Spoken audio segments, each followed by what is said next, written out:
हिंदू धर्म में शिव जी को सभी देवों में सबसे उच्च स्थान प्राप्त है, इसलिए इन्हें देवों के देव महादेव कहा जाता है।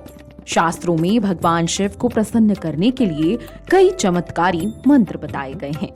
इन्हीं में से एक है महामृत्युंजय मंत्र। जी हाँ, इस मंत्र को बड़ा ही शक्तिशाली माना गया है।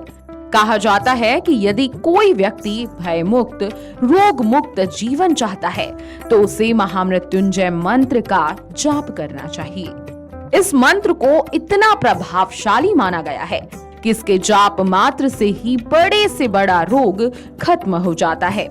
साथ ही नियमित इस मंत्र का जाप करने से अकाल मृत्यु का भय खत्म हो जाता है।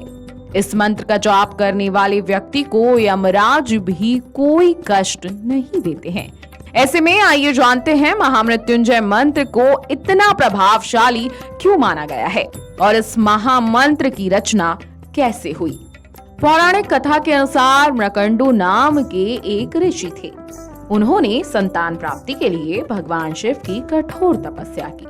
अपने भक्त की तपस्या से प्रसन्न होकर शिवजी ने ऋषि मार्कंडू को इच्छानुसार वर संतान प्राप्त होने का वरदान दिया। इसके कुछ समय पश्चात ऋषि को पुत्र रत्न की प्राप्ति हुई। पुत्र के जन्म के पश्चात ऋषियों ने बताया कि इस संतान की आयु केवल 16 वर्ष की होगी। यह सुनते ही ऋषि मार्कंडू विषाद से घिर गए। पिता को चिंता से घिरा हुआ देख ऋषि की पत्नी ने उनसे दुख का कारण पूछा। जब उन्होंने सारी बात बताई, यह सब सुनकर उनकी पत्नी ने कहा कि अगर शिव जी की कृपा होगी तो यह भी व्यवधान टल जाएगा। इसके बाद ऋषि ने अपने पुत्र का नाम मार्कंडेय रखा। मार्कंडेय भी शिव भक्त थे और सदैव शिव की भक्ति में लीन रहते थे। समय बीतता गया और मार्कंडेय बड़े होते गए। जब समय निकट आया तो ऋषि मार्कंडू ने अल्प आयु की बात अपने पुत्र मार्कंडेय को बताई।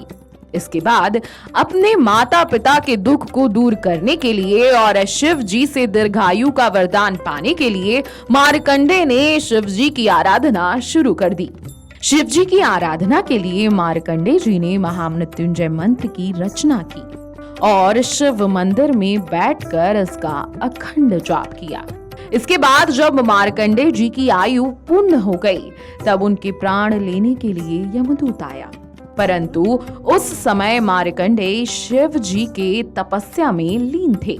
यह देखकर यमदूत वापस यमराज के पास गए और वापस आकर पूरी बात बताई। जब मार्कंडेय का प्राण लेने के लिए यमराज स्वयं आए, जैसे ही उन्होंने मार्कंडेय के प्राण लेने के लिए अपना पाश उन पर डाला तो बालक मार्कंडेय शिवलिंग से लिपट गए और पाश गलती से शिवलिंग पर जा गिरा।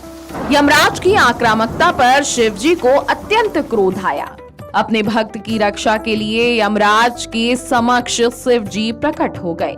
तब यमदेव ने विधि के नियम की याद दिलाई, लेकिन शिवजी ने मार्कंडेय को दीर्घायु का वरदान देकर विधान ही बदल दिया। इस तरह से मार्कंडेय ने भगवान शिव की भक्ति में लीन रहते हुए महामृत्युंजय मंत्र की रचना की और भगवान शिव ने यमराज से उनके प्राणों की रक्षा की। यही कारण है कि महामृत्युंजय मंत्र को मृत्यु टालने वाला मंत्र कहा जाता है। अगर आप भी इस मंत्र का जाप दिन प्रतिदिन करते रहेंगे तो निश्चित ही शिव जी की कृपा आप पर बनी रहेगी। महामृत्युंजय मंत्र का सही उच्चारण करना बेहद जरूरी है। वीडियो डेस्क जीवांजलि.com। अगर आपको हमारा ये वीडियो पसंद आया हो तो हमारे चैनल जीवांजलि को सब्सक्राइब करें